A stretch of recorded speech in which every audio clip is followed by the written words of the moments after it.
Climax ಹಂತಕ್ಕೆ ಬಂದು ನಿಂತ ರಾಜ್ಯ ಸಂಪುಟ ವಿಸ್ತರಣೆ. ಈಗ ದೆಹಲಿಯತ್ತ ಪಯಣವನ್ನ ಬೆಳೆಸಿದ್ದಾರೆ ಸಿಎಂ ಡಿಕೆ ಶಿವಕುಮಾರ್. ಬೆಳಗ್ಗೆ 9:30ಕ್ಕೆ ವಿಮಾನದಲ್ಲಿ ಪ್ರಯಾಣಿಸಿದ ಡಿಕೆ.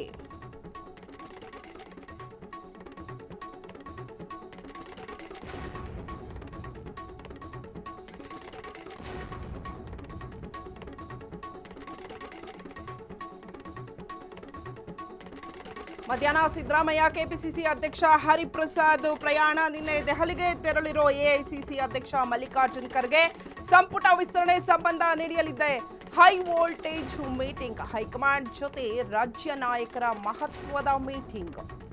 ಸಚಿವ ಸಂಪುಟ ವಿಸ್ತರಣೆ ಸಂಬಂಧ ಪಟ್ಟಿ ಫೈನಲ್ ಅಂತಿಮ ಚರ್ಚೆ.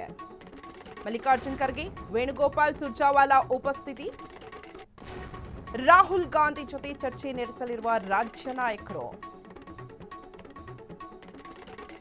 ಕ್ಲೈಮ್ಯಾಕ್ಸ್ ಹಂತಕ್ಕೆ ಬಂದು ನಿಂತಿದೆ ನಮ್ಮ ರಾಜ್ಯ ಸಂಪುಟ ವಿಸ್ತರಣೆ. ದೆಹಲಿಯತ್ತ ಇವತ್ತು ಡಿಕೆ ಶಿವಕುಮಾರ್ ಅವರು ಪ್ರಯಾಣವನ್ನು ಬೆಳೆಸಿದ್ದಾರೆ. ಬೆಳಗ್ಗೆ 9:30 ವಿಮಾನದಲ್ಲಿ ಡಿಕೆ ದೆಹಲಿಗೆ ತೆರಳಿದ್ದಾರೆ. ಇನ್ನು ಮಧ್ಯಾಹ್ನ ಸಿದ್ದರಾಮಯ್ಯ ಹಾಗೆ ಕೆಪಿಸಿಸಿ ಅಧ್ಯಕ್ಷ ಹರಿಪ್ರಸಾದ್ ಕೂಡ ದೆಹಲಿಯತ್ತ ತೆರಳಲಿದ್ದಾರೆ. ನಿನ್ನೆ ಅಷ್ಟೇ ಎಐಸಿಸಿ ಅಧ್ಯಕ್ಷ ಮಲ್ಲಿಕಾರ್ಜುನ್ ಖರ್ಗೆ ಆಲ್ರೆಡಿ ಹೋಗಿದ್ದಾರೆ.